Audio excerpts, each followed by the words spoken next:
Welcome to the Marketing Plan Podcast, where you'll find expert marketing advice for business owners and marketers who want real results. We bring you industry experts that give you advice on how to create more buzz around your brand. So buckle up and turn up the volume, because here comes our host, Sherry Benelli. We're gonna take on the world.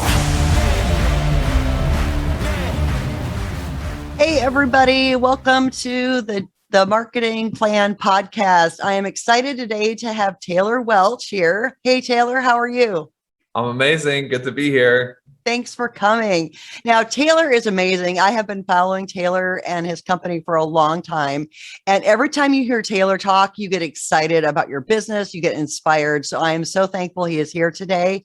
Taylor Welch is the CEO of Traffic and Funnels. He is the author of 3 best-selling books. He's an international speaker, entrepreneur, and creator of the #1 rated sales training program with thousands of clients that he's trained globally, the Sales Mentor. Taylor has advised and serviced nearly 50,000 clients and individual businesses worldwide. And he's taken his real estate investment company, Wealth Cap Holdings, from 0 to 8 figures in lightning speed. So I'd like to thank Taylor for being here today. And today we're going to kind of talk about how to motivate your team and grow your income from, income that you have to work for into passive income. So Taylor, how do you get started doing that? That's such a great, broad, open-ended question. Yeah. I think for when it comes down to team members, what we've tried to do is really figure out what people are passionate about doing and see how we can pop them into the businesses and let them go. There's old school and new school, and old school is very much so like, here's the job that we need done, and here's what we're going to pay you, and can you come do the job? And the new school approach is, I have a call right after this podcast with the guy, the same exact thing. It's like, what are you most passionate about? Because what people are most passionate about, they typically perform the best. And motivation is a complicated thing. Like, we have 150, 160 staff now. We have 5 or 6 different brands, and there's people all over the place all the time.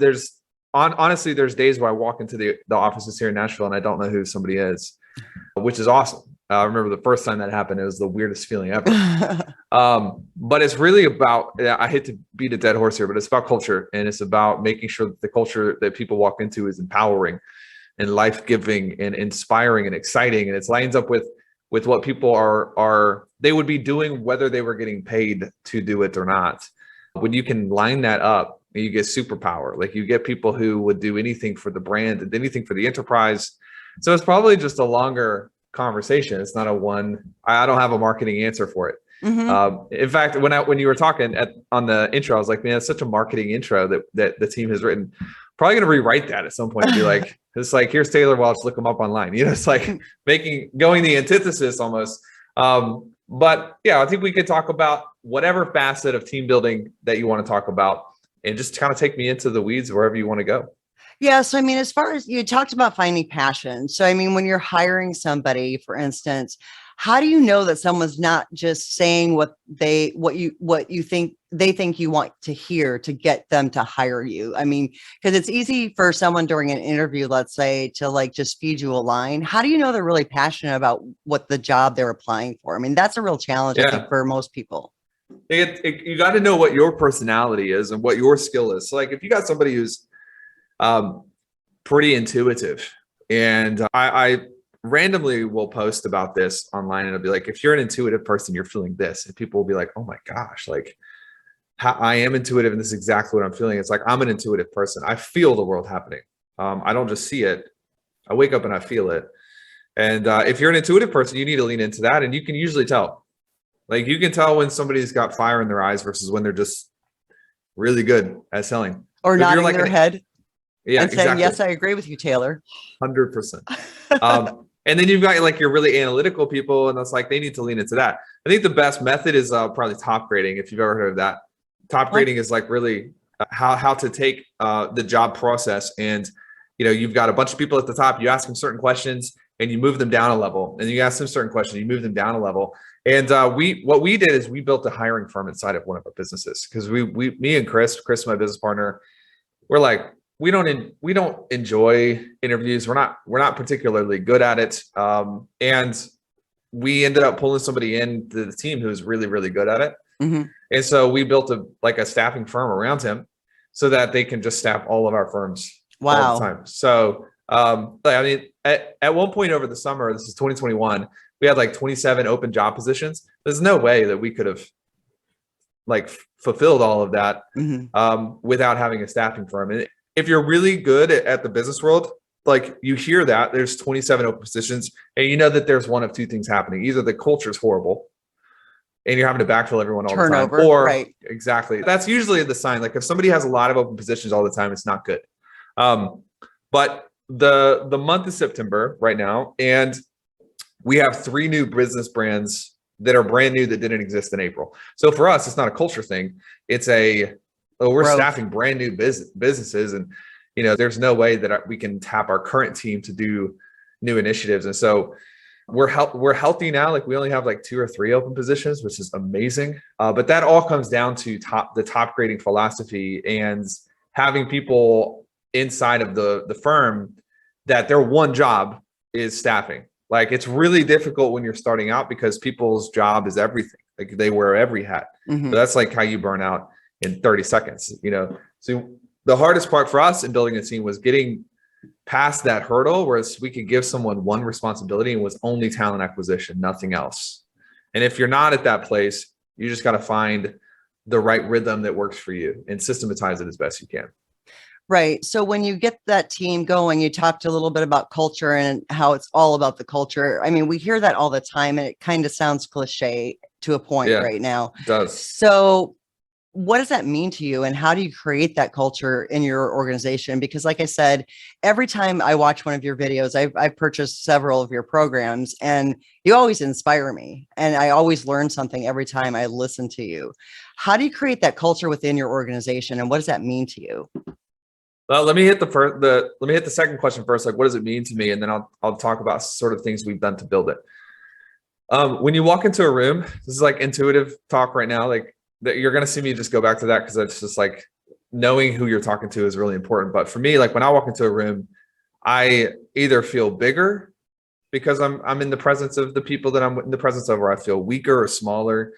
Or the third option is nothing really changes. It's just kind of like, I don't even notice it. And so a good culture, you need to walk into a good culture and you feel, like I can do anything. You feel bigger, you feel more excited, you feel more energetic, and you feel like you can do anything. That to me is the definition really of a great culture. Got it. I know that feeling. Yeah. It's all the intangibles. Like, process is great and systems are great and we have all of those things and they're really important. But if you double down on process and you don't have good culture, then you'll lose people. So really, how do you build that? It starts with making sure that there can be a bigger vision inside of the organization than profit, revenue, and P&Ls. People don't get inspired by that as much anymore. If you read like all of like Jim Collins is great to read on culture. If you read a lot of Jim Collins books, he talks about, there's a difference between Merck and Co. and Pfizer and how they handled their business in the 80s. One was profit at all costs, and the other was, people first, profit second. And you can tell the long-term trajectory of an organization based on what they prioritize above everything else. And so for us, it's like, we want to make sure that people understand that we're in this business for people. That's it. If we're not helping people, it's a waste. Pack up, go home, find something else to do. In our real estate offices, which are next door from where I am right now, I went in on Tuesday. We had a meeting and it was like, we needed to reset some things because the organization had become spastic. Like we were like trying to hit all these targets way too fast. And so one of the things that I did is we got everybody in the conference room. We sat down. It's like, we do 3 things. That's it. The only thing we do in this organization is 3 things. We create wealth for our team, our clients, and our vendors. That's it. And everybody's like repeated it and wrote it down. It's like you could feel collectively like it's all going to be okay. Like we only do 3 things and it's not about us. It's about other people. Well, like you better believe like people walked out of the room with like a little bit of pep, in their step. They're like, I can tackle it. Like, I'm going to work late tonight. I'm going to work early tomorrow. Like, it doesn't matter. I'm going to figure it out because I know that we create wealth for our team, our vendors, and our clients. And that's the only thing that matters. And that's what I'm here for. And they get excited about that. That's culture. That's how you build culture. And then the second subset of that is making sure people are in the right seats, because you can get somebody on the right bus, but if they're miscast in the seat, they will get really frustrated and really sad and really burned out. And that's not great. And so what are people uniquely gifted to do? And how do we line them up with making sure that their responsibilities are perfectly aligned with their proficiencies? And that's a beautiful thing to watch. So have you ever had to move people around? Like you found all the time. Okay. So you found like the right person, they just might not be in the right spot. All the time. And sometimes it's not the business owner's mistake. Sometimes it's a byproduct of growth. True. True. Sometimes you put somebody in a spot and it's great, but that person grows out of that spot, or the business grows really quickly and that person is now not really suited well for the new spot, like what it requires of them. And so, you got to be fluid and agile. And as long as you're not changing too many things too quickly, because that'll create burnout in people too, you've got to be comfortable with people doing different things. And sometimes that even means to keep a good culture, you have to let people grow out of the organization. And how do you manage that? Like, that's a different conversation, but we have people growing out of the organization all the time. And it doesn't mean that our culture is bad.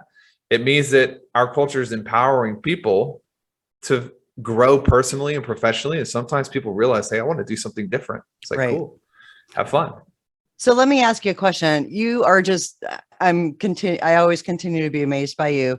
Who do you follow either in the marketing or sales world? Like, who are your mentors, or who are the people who inspire you? Like, I know Grant Cardone is bigger than life, and some people either love him or don't love him, but who do you follow? I mean, who do you look up to in the business world? Yeah. I don't have anybody in the marketing or sales world anymore. Ray Dalio and Kevin Rose and people and if you hop onto Twitter, like, to me, that's where the excitement is right now. Because all of the front runners are on Twitter. Okay. Web 3.0 is super exciting to me. There's all of the crypto space, and there's really, really, really amazing people that are running great businesses. But my thing right now is the books that I read and the people that I study, I'm going to replicate them and I want to model them. And, I don't have anything, I don't even know Grant Cardone, but I do not want to model him. I think that he's running an amazing organization at 2 billion assets under management. I'm not interested in assets under management. I want to own the assets. Right. And so there's like, in his play is, he's going to like Cardone's he's going to roll up $3 billion in assets and sell it for $6 billion. It's going to be, his path is good and his strategy is correct. But it's really important for me to know, like, how long do I want to be playing the game? Where do I want to be playing the game? And I'm probably moving more and more towards like the tech/crypto space, like alternative finance, like all of those things. And so I've got a list of people on Twitter. I'd have to go get them because Twitter is unique in that their names are not always the same, like, real names.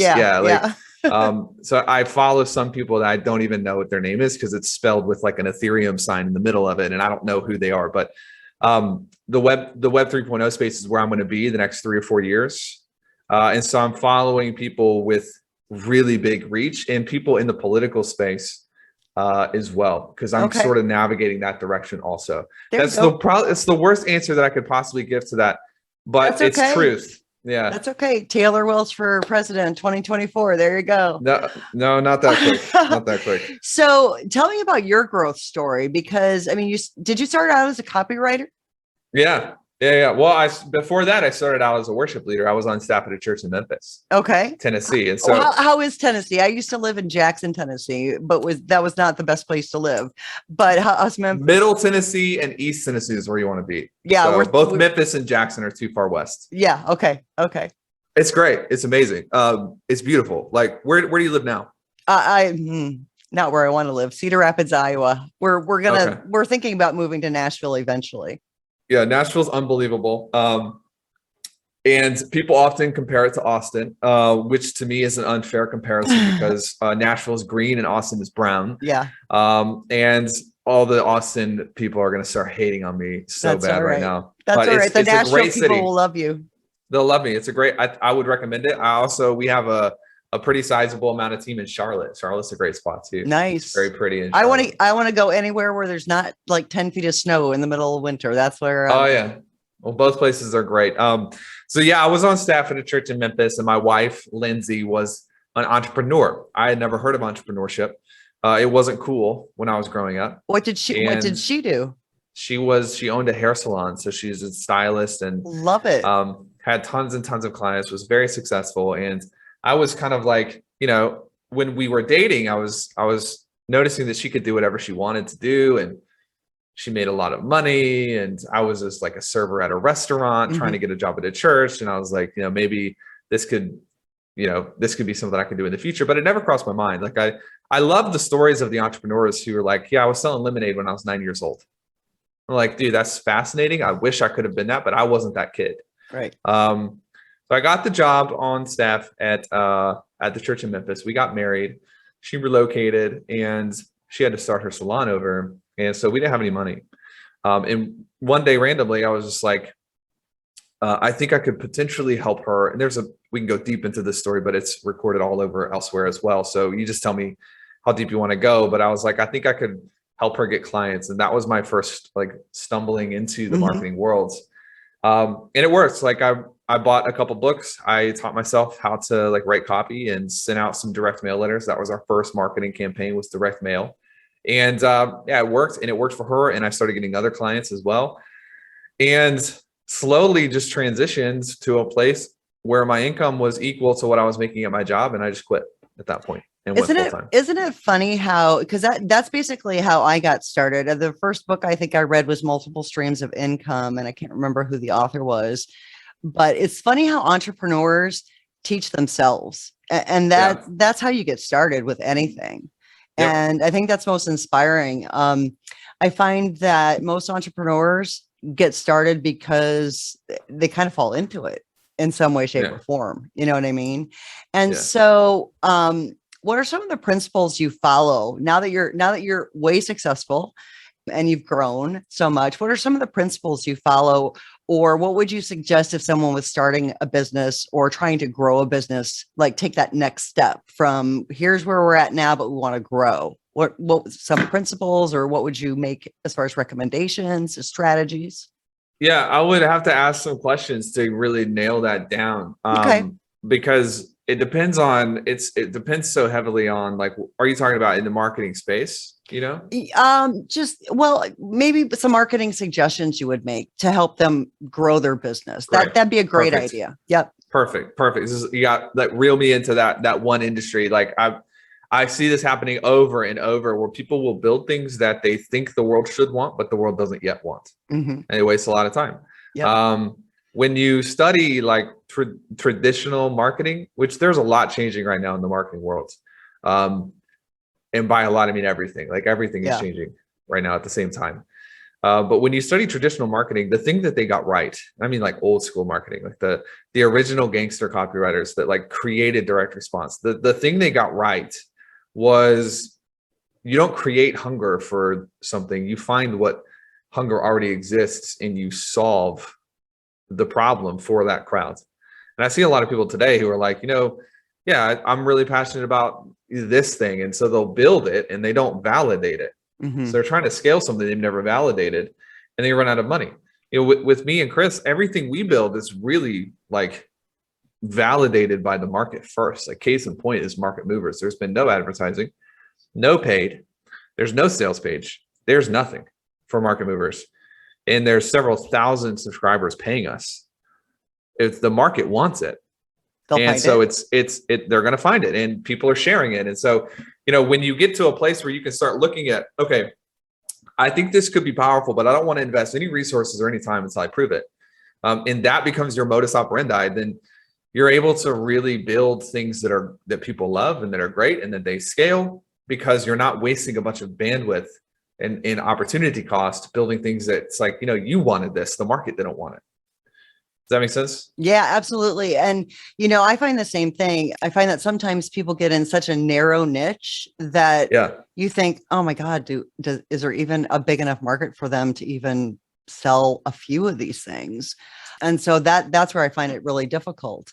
So as an entrepreneur, I know this is kind of taking it a little different direction. I know I'm exhausted all the time. So I don't know about you. You seem to have like a ton of energy. I want to drink whatever you're drinking or take whatever pills you're popping or whatever. How do you manage your energy, and how do you keep going? I mean, for entrepreneurs, I know we tend to work a lot. What recommendations do you have, and how do you keep going? Because I know I work a lot of hours. I get exhausted. Sometimes I get frustrated. How do you manage that? Or are you to the point where you just offload everything and you don't have to worry about it? I mean, how do you manage that type of stuff, or how did you manage it when you were growing your businesses? I'm definitely not to the point where I offload everything. Like there are so many brands that are being created right now that it's, I can get 90% of them to where I don't have to do anything, but the 10% will still burn me out. Mm-hmm. So I think that it comes down to part of it's expectation. I'm tired right now. Me too. I want to take a nap. Maybe we should just push pause, take a 30-minute, 5-minute, 30-minute, whatever. But here's the thing, like the reality of the situation is like, we have a lot of people online who are just straight up lying. Like they're liars. And they're like, yo, I feel this, I think this. And it's like, they're recording videos and publishing videos. It's like, I know, I've met most of them, all the influencers, like I know them. I've seen them. I've seen their teams. And I can tell you right now, like they do not feel that way all the time. And I think that this is it's a tragedy of today's day and age with social media being used improperly, that people are puffing up and like pretending, when at the end of the day, it's like, sometimes like it's hard. Like this stuff is just hard. This week in particular, I'm so glad you asked this question, because I'll be honest in the answer, because I don't care what you think about me or what anyone else thinks about me. I'll just tell you the truth. I've ascended past needing people to think like, oh, Taylor's amazing. I don't care. Doesn't matter. I'm amazing whether you think so or not. I need zero approval. This week has been really difficult. And I got into the week on Monday, like 7:30. I was in 2 days of meetings fixing fires in one of the organizations. So first and foremost, the answer to that question is, how do you deal with your energy? You just understand that energy goes down sometimes. It's okay. Like the problem is not that entrepreneurs run out of energy. It's that they somehow think they should not run out of energy. True. Like, where'd they get that idea? You know what I mean? Like I think it's a perfectionist thing. It's gotta be. Cause let me ask you this. Like you're working out, you're doing really good physically in the gym, and you have a really hard workout. And then you're like, man, why am I so tired? Like, how do you just never run out of energy? It's like, that's a crazy question. Yeah. Like, of course you're tired. Like look what you just did, and it's good. Go to sleep. Right. Yeah. It's the same thing with entrepreneurship. It's like, look at your week, look at your month. And a lot of people, they're like perpetually in this place where it's like grinding, burnout. It's like a 1-week vacation is not going to fix you. You have to learn how to really get the rhythm and the cadence down. So some tips practically for like what I do that works for me is I call it micro macro. I have micro cadences and macro cadences. And on the micro is like week to week. How do I protect my energy week to week, day to day? Right now, like today's Thursday that we're recording, tomorrow's Friday. I will not be in the office tomorrow. Okay. I won't be working tomorrow. I won't be working Saturday or Sunday. Okay. And I'll come not in at Monday. All. Like you won't nothing. Check email. I'm going to disconnect. I don't look at email anyways. I have somebody that looks at an email for me. So in that regards, I'm offloading pretty well. But I won't work unless I feel like working. Okay. If I wake up Saturday morning, I feel amazing and I want to do a little bit of writing, I'll do it. Because sometimes it's actually more energy to not do something than it is to just go with the flow. This is true. So like life is a river. Sometimes you just got to follow the river. And when you do things because you feel like you have to, you're in trouble. That's going to tank your energy. But my plan is to not work the next 3 days. Got it. We'll see what happens. That's a micro. Like I need a break. So I'm going to take a break. On a macro level, you know that you're in need of like a cleansing almost. Have you ever done a juice cleanse or anything like that? No. Okay, you should. That's good for your body. But like a juice cleanse every 6 weeks, every 12 weeks, like it just depends on where you're at. It's like cleans your body out. It's not enough to just not eat for a day. Like some people do fasting once a week. You need a couple days of just like completely resetting. So the same thing happens with me for my energy, where it's like probably every 12 weeks, I'm going to burn out if I don't take at least a week off. Okay. And I think that when you look at a lot of the people who don't do this, I'm not going to say any names. Just like think about the people who don't do it. They might be successful for a while, but the reality of the situation is they're building up a deficit. It's like the national debt. Yeah. The debt ceiling. It's like the deficit builds up on another deficit and more deficit and more deficit. You gotta be really careful, because over the long haul of a person's life, you'll die too soon. You won't be present enough for the moments that you need to be present for. And ultimately you won't achieve what you're called to achieve because you ran out of energy. And so sometimes it's very counterintuitive, but the most strategic thing you can do is do nothing for 7 days. And that'll reset you. And you'll be amazed at like the power you have when you come back into the cadence and the grind.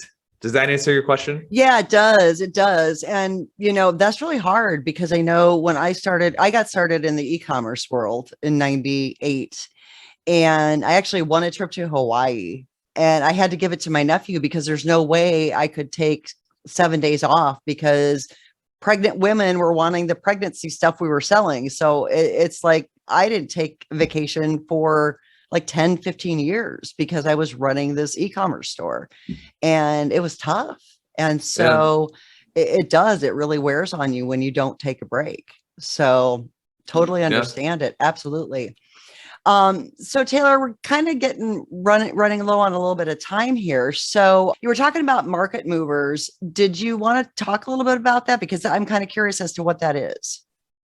Yeah. So 2020 happened, COVID happened. And I think a lot of us got into politics for the very first time. We're like, well, I have to, because I'm locked inside of my house and I don't know what's going on. So, for me, if you look at my personality, like I'm still copywriter personality. I'm a researcher, I'm a reader. And so I went deep into it. I was like, what is going on? But then around like the end of 2020, it was just exhausting. And I couldn't keep up. And I didn't want to read the news, and I didn't want to keep like listening to podcasts on the news and figure out like where are we at with politics and like taxation and all this. But I noticed that when I stopped, I felt like I was lacking a bit of information and context. And so I run an organization that, we have a real estate fund, and we buy millions of dollars in real estate every month. I was like, I need to know some of this stuff so I don't get us into like a negative situation. And so I built a team that is currently reading the news for me. And we have some AI, we have some people, and like if it hits the internet, we read it and we consume it, and then we digest it. And so we put it into a format that is 4 minutes a day. You can pretty much get the state of everything that's happening in the world of investment and real estate and Wall Street and things that move the markets, so to speak. So it's not like what shoes was President Biden wearing. I don't care about that. That's not going to make me any money or cost me money. But the capital gains tax is going to cost me money. And so I need to know about that. And so I had that in a digest like a couple of weeks ago. And so we built this, and people started asking about it, which is why I was like, okay, well, I think there's a market for this. So let's maybe publish it. And so it's now on marketmoversdaily.com, and it's totally free. You can sign up for it to get 2 digests per week on Sunday evening and Wednesday morning. So the idea there is start your week kind of with the intelligence that you need to make great decisions, and then a midweek checkup just because things happen during the week that we need to know about. And so, people can sign up marketmoversdaily.com. There's also a premium version of it. So if you want to like get intel every day, and if you want to get it delivered in an audio format, so you can listen to it while you're driving or at the gym, then it's like $10 a month or something silly. So it goes from 2 digests a day to 6 digest, or two a week to 6 a week. And then you also get the audio component. And it's awesome. People are like loving it because it solves a real problem. It's like, I need to know this stuff, but I don't have the time to read through 1,000 articles a day. Well, we will definitely put that in the show notes so that people can go ahead and go visit that site and check it out, because that sounds awesome. That sounds like everyone needs a fast track to that information. And it sounds like you guys are doing all the hard work. So that's awesome. Yep. And then how can people reach you? What's the best way to reach you in case they want to find out more about your business or you in general? The best link to go to is Taylor A. Welch, welch.com/links, LINKS. There's like tons of stuff. Like we're constantly updating that page so that there's, access to new content, new podcasts, new YouTube content, businesses. So everything's kind of on that page that people can go to and look. All of my podcasts, all of my businesses, and then all of our social media as well. So I'm on Twitter very actively and a couple other places. Well, and speaking of podcasts, why don't you tell us about your Daily Mind Medicine podcast real quick? So that's just a daily podcast. It's like 3 or 4 minutes. And it is basically how I think about all things life, business. Do you listen to it? No, I'm going to. I just found out about it today, but I'm going to start listening to it. If it's short and sweet, I would love to listen to it. So I will definitely subscribe to it. Well, are there any other things you'd like to mention real quick that you think our listeners would be interested to hear? No, I think it's great. Perfect. Great. Well, we wanted to thank you, Taylor, for joining us today. Very informative, lots of great information. Thank you so much. Amazing. Thank you. All right, great. Thank you so much.